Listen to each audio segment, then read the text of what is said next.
হয়েছে? অনলাইনে সবার হয়েছে? Yes sir. ঠিক আছে, এবার কোশ্চেন গুলো আলোচনা করব। দেখো সবাই, আর টাইম দেওয়া যাবে না।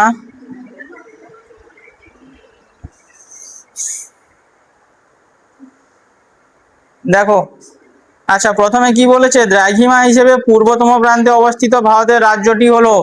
অনলাইনে যারা আছো বলো কি অ্যান্সার হবে? অরুণাচল প্রদেশ। অরুণাচল প্রদেশ। স্যার, কারণ হ্যাঁ বলো। অরুণাচল প্রদেশ। হ্যাঁ, ভারতের পূর্বতম রাজ্যটি হলো অরুণাচল প্রদেশ। আচ্ছা, তারপরে বলো ভারতের উত্তর থেকে দক্ষিণ প্রান্তের দূরত্ব কত? সবাই অপশন গুলো ঠিক দেবে, দিয়ে কার কটা ঠিক হলো শেষে জানাবে। অপশন আচ্ছা, এ স্যার, অপশন এ তিন হাজার দুশো অপশান চোদ্দ কিলোমিটার। Option A 3214। আচ্ছা, ইয়েস স্যার। তার তারপর বলো ছত্তিশগড় রাজ্যটি কোন রাজ্য বিভক্ত হয়ে গঠিত হয়?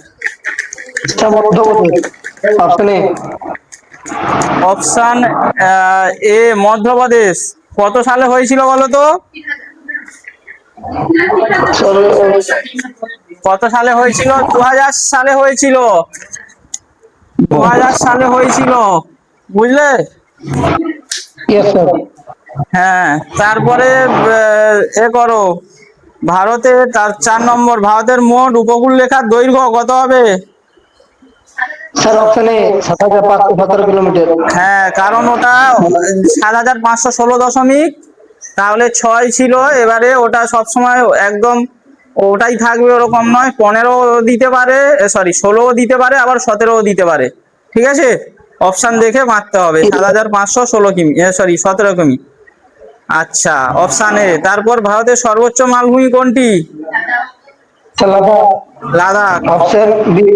হ্যাঁ, তারপর ভারত তথা এশিয়ার বৃহত্তম লেগুন কোনটি? স্যার, আগে, চিল্কা। Option A. হ্যাঁ, গতদিন করিয়েছি। আচ্ছা, তারপর নদী তীরবর্তী নবীন পলিমাটি কোনটি? এটি হচ্ছে স্যার বি এ, লাদাখ। সাদার। আচ্ছা, প্রাচীন পলিমাটি কি হবে বলো তো? স্যার, এটি আমার হচ্ছে সিয়াচেন হবে, সি। ভাঙ্গার, বি হবে। প্রাচীন পলিমাটি ভাঙ্গার, আর নবীন পলিমাটি খাদার। শোনা যাচ্ছে তো সবার? আচ্ছা, ইয়েস স্যার। ভারতের বৃহত্তম হিমবাহ কোনটি? সিয়াচেন। স্যার, সিয়াচেন। হ্যাঁ, কোন পর্বতে অবস্থিত? কোন পর্বতে মানব। মানব। কারাকোরাম পর্বতে। ঠিক আছে, কেটু বললে হবে না, কারণ কারাকোরাম পর্বতের সর্বোচ্চ শৃঙ্গ হচ্ছে কেটু। ঠিক আছে, এবার কারাকোরাম পর্বতে এই সিয়াচেনটা অবস্থিত, মানে সিয়াচেনটা আছে। আচ্ছা, কেরালার উপকূল কি নামে পরিচিত? মালাবার। মালাবার। আচ্ছা, তাহলে মহারাষ্ট্র গোয়ার উপকূল কি নামে পরিচিত? স্যার, মহারাষ্ট্র উপকূল, দেবপ্রয়াগ। হ্যাঁ, দেবপ্রয়াগ। দেবপ্রয়াগ কি উপকূল বলছি, কোঙ্কণ উপকূল। মহারাষ্ট্র গোয়া কোঙ্কণ, কেরলের মালাবার, কর্ণাটকের কর্ণাটক। আচ্ছা, এদিকে তামিলনাড়ুর করমণ্ডল। ঠিক আছে, যেগুলো ব্যতিক্রম, যেগুলো নামের সঙ্গে মিল আছে অন্ধ্রের, যেমন অন্ধ্র উপকূল, ওগুলো নিয়ে তাহলে উত্তর সরকার উপকূলকে তাহলে ওই ওই করমণ্ডল। আচ্ছা, উড়িষ্যা, অন্ধ্র, এই তিনটে। এবারে অন্ধ্র উড়িষ্যা দেবে না, কারণ কি ওটার নামের সঙ্গে মিল আছে। দেবে কোনগুলো? করমণ্ডল উপকূল তামিলনাড়ুর, কেরলের মালাবার উপকূল, কোঙ্কণ উপকূল মহারাষ্ট্র গোয়া। ঠিক আছে, কর্ণাটকের কর্ণাটক দেবে না। এবারে যেইগুলো নামের সঙ্গে মিল নেই ওইগুলোই বেশিরভাগ দিয়ে থাকে, বুঝলে? এগুলো ইয়েস মুখস্থ স্যার। রাখবে। আচ্ছা, এবারে অলকানন্দ ভাগীরথী কোথায় মিলিত হয়েছে? স্যার, এটি দেবপ্রয়াগ। দেবপ্রয়াগ। তাহলে দেবপ্রয়াগে মিলিত হয়েছে, গতদিন ভালো করে এটা বুঝিয়েছি। আচ্ছা, এবারে দেখো কার কটা ঠিক হলো, কার কটা ভুল হলো।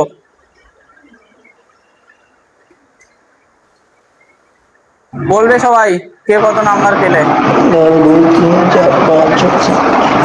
তিনটে করনি একদম। স্যার, আচ্ছা, বাকি 10। 7টা ঠিক। আচ্ছা, ঠিক আছে। স্যার, 10। সাত- আচ্ছা, তোমার তোমার 7টা। 6টা তোমার। 7টা। স্যার স্যার 10টা। আচ্ছা আচ্ছা আচ্ছা। আর এ অনলাইনে আর কে কে আছো? 10টা কার হয়েছে দেবাশিস?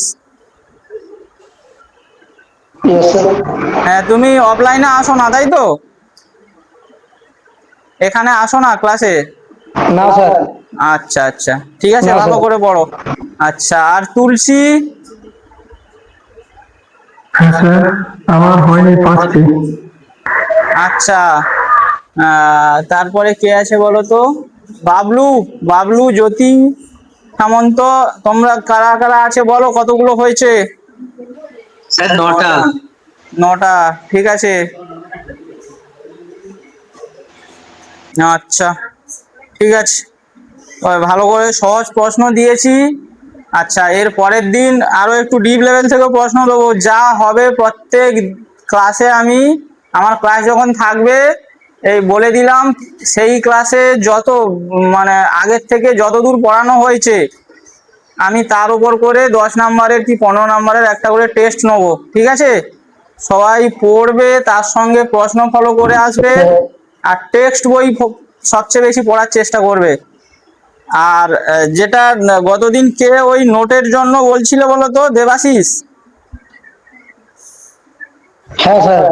আচ্ছা দেখো, প্রথম দিকে যেটা ভারতের পরিচয় বা ভারতের প্রাকৃতিক ভূগোলগুলো করানো হয়েছে, আর এমনি প্রাকৃতিক ভূগোল করানো হয়েছে, ওইগুলো নোট করে খুব একটা ভালো কিছু ফল করা যায় না, বুঝলে? ওইগুলো ওই জন্য আমি বই থেকে জেরক্স বইয়ের করে পিডিএফ করে তোমাদের পাঠিয়ে দিয়েছি, ঠিক আছে? ওই অংশগুলো ডিটেলসে না পড়লে ওইগুলো থেকে আনসার করতে পারবে না, ওইগুলো ডিটেলসে পড়তেই হবে।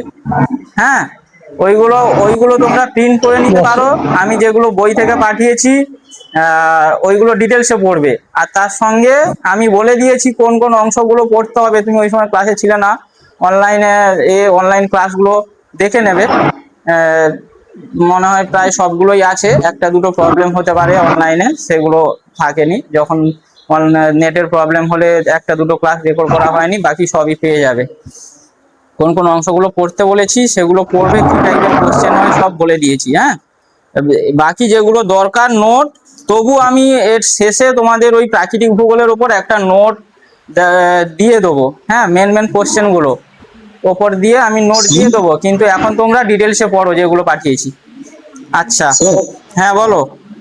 আচ্ছা। স্যার 6-এর অ্যান্সারটা কি বললেন? ভারত তথা এশিয়ার বৃহত্তম লেখক কোনটি? চিল্কা, চিল্কা, ঠিক আছে। চিল্কা কোন রাজ্যে অবস্থিত? কোন রাজ্যে? কোন উপকূলে? রাজ্যের উপকূলে? কতদিন পড়িয়েছি? উড়িষ্যা, উড়িষ্যা, উড়িষ্যার যেটা চিল্কা, বললাম সবাই ঘুরতে উড়িষ্যা। ঘুরতে যাও তো, একদম জানা জিনিস সবার, এগুলো সাধারণ জিনিস, এগুলো জানতে হবে, ঠিক আছে? উড়িষ্যায় চিল্কা উপহ্রদ। আচ্ছা, দেখো গতদিন নদী কি গঙ্গা আর সিন্ধু করিয়েছিলাম তাই তো? আচ্ছা, গঙ্গা আর সিন্ধু পর্যন্ত করানো হয়েছিল। আজকের এবার ব্রহ্মপুত্র করাবো আমি, এগুলো আর একবার রিসেন্ট করছি, তোমাদের নোট আর ওই যে ম্যাপগুলো পাঠিয়েছিলাম রিসেন্ট করছি, ওই অংশগুলো দেখো।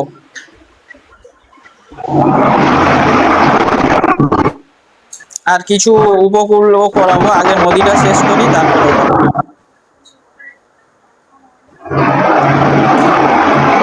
আচ্ছা, নদীর নোটটা কোথায় গেল? আচ্ছা, করো, মিউট করো, নইলে সাউন্ড আসছে।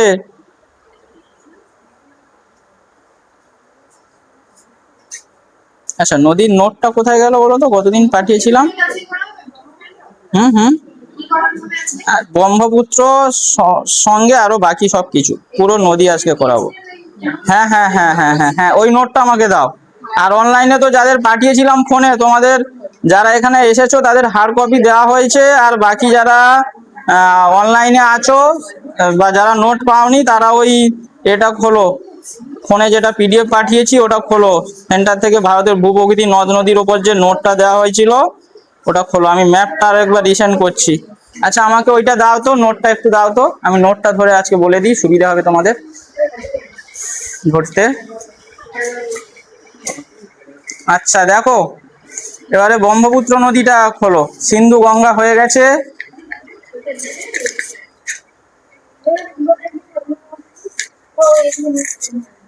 এই তিনটে গুরুত্বপূর্ণ নদী সম্পর্কে একটু ডিটেলসে জানতে হবে, ঠিক আছে? সিন্ধু গঙ্গা ব্রহ্মপুত্র, আমি সিন্ধু গঙ্গা সম্পর্কে ডিটেলসে বলে দিয়েছি, আজকে ব্রহ্মপুত্র সম্পর্কেও ডিটেলসে বলে দিচ্ছি। এই তিনটে নদী সম্পর্কে ডিটেলসে পড়বে, কারণ এর থেকে ডিটেলসে কোশ্চেন আসে। আর অন্যান্য যে নদীগুলো সম্পর্কে যেভাবে বলবো ওগুলো দেখে যাবে, ওগুলোর গুরুত্বপূর্ণ জায়গাগুলো দেখে যাবে। আচ্ছা, প্রথমে আগে কি করেছিলাম, তাহলে গঙ্গা কোথায় উৎপত্তি হয়েছে, কোথায় পতন হয়েছে, তার শাখা নদী, তার উপনদী, আর কোন কোন নদী মিলিত হয়ে কোথায় কি নামে পরিচিত হয়েছে, গঙ্গার কোন কোন উপনদী, সেগুলো সব বলেছি। আচ্ছা, সিন্ধু বলা হয়েছে তার উৎপত্তি, তার পতনস্থল। সে এবারে তার কতগুলো উপনদী আছে, তার প্রধান পাঁচটা উপনদীর মিলিত হয়ে তাদের সঞ্চয় কাজের ফলে যে আমাদের পাঞ্জাব হয়েছে, যেটা পঞ্চনদীর দোয়াব বলা হয়, এগুলো সব বলেছি। শতদ্রু, বিপাশা, ইরাবতী, চন্দ্রভাগা, বিতস্তা। আচ্ছা, আগের দিন বলেছিলাম শ্রীনগর কোন নদীর তীরে অবস্থিত বলো তো? কাশ্মীরের রাজধানী শ্রীনগর কোন নদীর তীরে অবস্থিত? এটা আজকে দেবো তোমাদের, কোন নদীর তীরে কোন শহর গড়ে উঠেছে। আমি বলেছিলাম যে বিতস্তা নদীর তীরে এখানেও আছে। হ্যাঁ, বিতস্তার আর এক নাম কি? বিতস্তার আর এক নাম, ছিলাম অনলাইনে যারা আছো তোমরাও রেসপন্স করবে মাঝে মধ্যে আনমিউট করে। হ্যাঁ, ছিলাম ওটা প্রিন্টিং মিস্টেক হতে পারে। হ্যাঁ, ঝিলমও থাকে কোথাও, তবে মেন ছিলাম। হ্যাঁ, তাহলে ঝিলামের তীরে বা বিতস্তার তীরে আমাদের কাশ্মীরের রাজধানী শ্রীনগর অবস্থিত। আচ্ছা, তাহলে সিন্ধুর উৎপত্তি কোথা থেকে হয়েছিল বলো তো? সিন্ধুর উৎপত্তি কোথায়? তিব্বতের মানস সরোবরের কাছে সিনকাবাব, তাই না? সিনকাবাব ওখানে লেখা আছে, পরিষ্কার দেখবে। হ্যাঁ, সিনকাবাব নামক তাহলে জায়গা থেকে। আচ্ছা, হিমবাহ থেকে। এবারে ব্রহ্মপুত্র কিন্তু ওই একই জায়গার কাছাকাছি থেকে উৎপত্তি হয়েছে। দেখো, ব্রহ্মপুত্র আর সিন্ধু এই দুটো কিন্তু গুলিয়ে যায়। হ্যাঁ, সিন্ধু হচ্ছে সিনকাবাব, আর ব্রহ্মপুত্র হচ্ছে ওই তিব্বতের মানস সরোবরের কাছে চেমায়ুংদুং হিমবাহ থেকে। ঠিক আছে, ম্যাপটা আমি পাঠিয়েছি, দেখো যে ম্যাপটা পাঠিয়েছি ওই ম্যাপটার প্রথম এর অপশনটা খোলো, প্রথম ম্যাপটা খোলো। দেখো তো, ওই যে চীনের ঠিক এই জায়গাটা সবাই একটু খেয়াল করবে। এই যে চীন বলে লেখা আছে আমাদের আসামের ঠিক ওপরের এই অংশটাতে দেখো, এই যে সাংপো লেখা আছে না, চীন লেখা আছে, তারপর এই যে সাংপো। ঠিক আছে, এই যে সাংপো নামে এই নদীটা এই জায়গা থেকে উৎপত্তি হয়েছে তো। আচ্ছা, অনলাইনে যারা আছে দেখো, এই জায়গাতে উৎপত্তি হয়েছে তো। দেখো, ওই যে গঙ্গোত্রী হিমবাহের যে গঙ্গোত্রী আছে, তারপরে এই যে দুটো নদী, একটা সিন্ধু যেটা হচ্ছে উত্তর পূর্ব দিকে আছে, তিনটে নদী দেখো এইখান থেকে আছে, উৎপত্তি হয়েছে। দেখতে পাচ্ছ এই জায়গাটা? দেখবে সবাই, দেখো এইটা গঙ্গা, এইটা সিন্ধু, আর এইটা ব্রহ্মপুত্র। দেখা যাচ্ছে? বুঝতে পারছো তো? যারা অনলাইনে আছো বুঝতে পারছো কোন জায়গাটা বলছি? যে সাংপো বলে যে নদীটা আছে, হ্যাঁ হ্যাঁ, ওইটা হচ্ছে তিব্বতের চেমায়ুংদুং হিমবাহ থেকে উৎপত্তি হয়েছে, মানস সরোবরের কাছে হয়ে উৎপত্তি স্থলে ওটা কি নামে পরিচিত হয়েছে বলতো? ঠিক এই জায়গাটায় দেখো, এই এই এই দিকগুলো, এই জায়গাটাতে। হ্যাঁ, এবারে তিব্বতে কি নামে, উৎপত্তি স্থলে সাংপো নামে প্রবাহিত হয়েছে। বোঝা গেছে? তাহলে উৎপত্তি স্থলে সাংপো নামে প্রবাহিত হয়ে তাহলে এবারে কোথায় গিয়েছে না, ভারতে যখন প্রবেশ করেছে, দেখো তোমাদের নোটে পরিষ্কার লেখা আছে তিব্বতে সাংপো, তারপর ভারতের অরুণাচলে তাহলে প্রবেশ করেছে সাদিয়ার কাছে। সাদিয়া নামে একটা জায়গায়, ওখানে ভারতে প্রবেশ করেছে প্রথমে। তাহলে তিব্বতের উপর দিয়ে গেছে, যে অরুণাচলের কাছে ভারতে প্রবেশ করেছে সাদিয়ার কাছে। এবারে ওইখানে প্রবেশ করে ওর নাম হয়েছে কি? তাহলে প্রবেশ করে এইখানে পরিষ্কার লেখা আছে, দেখো ম্যাপে দিহং বলে লেখা আছে। দেখো, তাহলে পূর্ব দিকে প্রবাহিত হয়েছে, পূর্ব দিকে প্রবাহিত হয়ে এবার বাঁক নিয়ে, ঠিক আছে, দক্ষিণ দিকে বাঁক নিয়ে ভারতে প্রবেশ করেছে, দিহং নামে ভারতে প্রবেশ করেছে। তাহলে ভারতে যখন প্রবেশ করে তার নাম কি? দিহং। ঠিক আছে, এবারে ওর সঙ্গে দুটো নদী বা উপনদী এসে মিলিত হয়েছে। ওই যে আমি যে ম্যাপটা পাঠিয়েছি ওইখানে পরিষ্কার লেখা আছে, দেখো একটা দিবং আর লোহিত। ঠিক আছে, দিবং ও লোহিত এসে দিহঙ্গের সঙ্গে মিলিত হয়ে এবার মিলিত প্রবাহ ব্রহ্মপুত্র নামে তারপর প্রবাহিত হয়েছে। ব্রহ্মপুত্র নামে অরুণাচল তাহলে অসমের উপর দিয়ে প্রবাহিত হয়েছে। অসমের উপর দিয়ে প্রবাহিত হওয়ার পর কোথায় ঢুকেছে দেখো, ওই এটা ছবিটা দেখো, তাহলে ব্রহ্মপুত্রে আমাদের অসমের উপর দিয়ে প্রবাহিত হয়ে বাংলাদেশে প্রবেশ করেছে, তাই না? অসমের উপর দিয়ে প্রবাহিত হওয়ার পর বাংলাদেশে প্রবেশ করেছে। এবার বাংলাদেশে তাহলে আসামের এই যে তোমাদের নোটেও পরিষ্কার লেখা আছে দেখো, আসামের সাদিয়া থেকে ধুবড়ি পর্যন্ত তাহলে ভারতের মধ্য দিয়ে প্রবাহিত হয়েছে। হ্যাঁ, এবারে বাংলাদেশে তাহলে বাংলাদেশে প্রবেশ করার পর ওটা কি নামে পরিচিত হয়েছে? বাংলাদেশে প্রবেশ করার পর ওটা যমুনা নামে পরিচিত হয়েছে। ব্রহ্মপুত্র ভারতে ব্রহ্মপুত্র নামে পরিচিত ছিল, তারপর যখন বাংলাদেশে প্রবেশ করেছে ওর নাম হয়েছে যমুনা। ঠিক আছে, এবার ওই যমুনা আর আমাদের যে ওই যে গঙ্গার একটা শাখা নদী কি প্রধান শাখা পদ্মা, ঠিক আছে, তাহলে যমুনা পদ্মা আর বাংলাদেশে আর একটা নদী আছে মেঘনা, তিনটে একসঙ্গে মিলিত হয়ে মেঘনা নাম নিয়ে বাংলাদেশে পতিত হয়েছে। হ্যাঁ সরি, বাংলাদেশে বলছি, বঙ্গোপসাগরে পতিত হয়েছে। বোঝা গেছে বিষয়টা? বুঝতে পেরেছো তো? তাহলে কোথায় উৎপত্তি হলো? তিব্বতের চেমাংদুং নামক হিমবাহ থেকে উৎপত্তি হলো, হয়ে সাংপো নামে তিব্বতের উপর দিয়ে প্রবাহিত হলো উৎপত্তি স্থলে, তাহলে সাংপো নামে প্রবাহিত বা সাংপো নামে পরিচিত। তারপর ভারতের কাছে যখন ভারতে প্রবেশ করেছে তখন কি নামে? অরুণাচলের উপর দিয়ে প্রবেশ করেছে, তখন দিহং নামে পরিচিত। এবার দিহং এর সঙ্গে দিবং আর লোহিত মিলিত হয়ে কি নামে? না ব্রহ্মপুত্র নামে দক্ষিণ দিকে তাহলে প্রবাহিত হয়েছে, দক্ষিণ পশ্চিম দিকে প্রবাহিত হয়ে আসামের উপর দিয়ে প্রবাহিত হয়ে গিয়ে এবং তারপর বাংলাদেশে প্রবেশ করেছে। এবং বাংলাদেশে কি নামে প্রবেশ করেছে? যমুনা নামে। ঠিক আছে, এবার যে গঙ্গার উপনদী যমুনা আর এই যমুনা কিন্তু আলাদা। বোঝা গেছে? গঙ্গার উপনদী যমুনা পড়েছো না, তাই তো? তাহলে গঙ্গার উপনদী যে যমুনা এইটা কিন্তু গুলিয়ে যায়, গঙ্গার উপনদী যমুনা আর এই যমুনা কিন্তু আলাদা। হ্যাঁ হ্যাঁ হ্যাঁ, এখানে যমুনাটা লেখা নেই, বুঝলে? এখানে ওই যমুনাটা, হ্যাঁ হ্যাঁ হ্যাঁ হ্যাঁ হ্যাঁ, কোথায় ভাগীরথী আছে? কোথায় বলো তো? ও আচ্ছা আচ্ছা, ম্যাপে যেটা আছে, আচ্ছা ম্যাপে কোনটার কথা বলছো? ও এটা তো আগে বলেছি যে ওই যে তোমার ভাগ হয়েছে ভাগীরথী হুগলি, আমাদের পশ্চিমবঙ্গের যে গঙ্গার শাখাটাকে কি বলা হয়? ভাগীরথী হুগলি। তো এটা পশ্চিমবঙ্গের উপর দিয়ে গেছে। এটা গঙ্গা আমাদের মুর্শিদাবাদের ধুলিয়ানের কাছে দুটো শাখায় ভাগ হয়েছে, হয়ে একটা হচ্ছে ভাগীরথী হুগলি নামে আমাদের পশ্চিমবঙ্গের উপর দিয়ে গেছে, গিয়ে বঙ্গোসাগরে পড়েছে। এই যে কলকাতার উপর দিয়ে যে নদী হুগলি নদী, ওটাই তো ভাগীরথী হুগলি। বুঝতে পেরেছো? ওটা পশ্চিমবঙ্গের উপর দিয়ে গেছে, এটা পশ্চিমবঙ্গ। ওই যে ভাগীরথী, ওই পশ্চিমবঙ্গ বাংলাদেশ তো পাশাপাশি। বোঝা গেছে? এটা ভাগীরথী হুগলি, আর ওর পাশ দিয়ে যেটা গেছে ওটা হচ্ছে পদ্মা, গঙ্গার প্রধান শাখা পদ্মা। এই দেখো, এই পদ্মার সঙ্গে এই ব্রহ্মপুত্র এসে মিলিত হয়ে, সরি যমুনা আর মেঘনা সঙ্গে মিলিত হয়ে কি হয়েছে? না মেঘনা নামে বঙ্গোপসাগরে পড়েছে। বোঝা গেছে? আচ্ছা, এটা পড়বে। এর পরে আছে তাহলে এই যে প্রধান তিনটে নদী বললাম, গঙ্গা, সিন্ধু আর ব্রহ্মপুত্র, এই তিনটে নদীর সঙ্গে ডিটেলসে পড়বে। আমি বই থেকেও তোমাদের নোট পাঠিয়েছি, ঠিক আছে? এরপরে তোমরা যদি আরো ডিটেলসে পড়তে চাও প্রত্যেকে বই ফলো করবে আর আমাকে বলবে, আরো ডিটেলসে পাঠিয়ে দেবো। এবার নোটে কি বলতো, সবকিছু ব্যাখ্যা করে থাকে না। হ্যাঁ এসো, নোটে সবকিছু ব্যাখ্যা করা থাকে না, নোটগুলো ওরকমই তৈরি হয়, সেই কারণে খুব শর্টে দেওয়া থাকে নোটে। আর এবারে সেই কারণে যত ডিটেলসে পড়তে পারবে তত বেশি জানতে পারবে। আচ্ছা, এরপরে তাহলে প্রধান তিনটে নদী হয়ে গেল, এর উপনদী, এর শাখা নদী এগুলো পড়বে।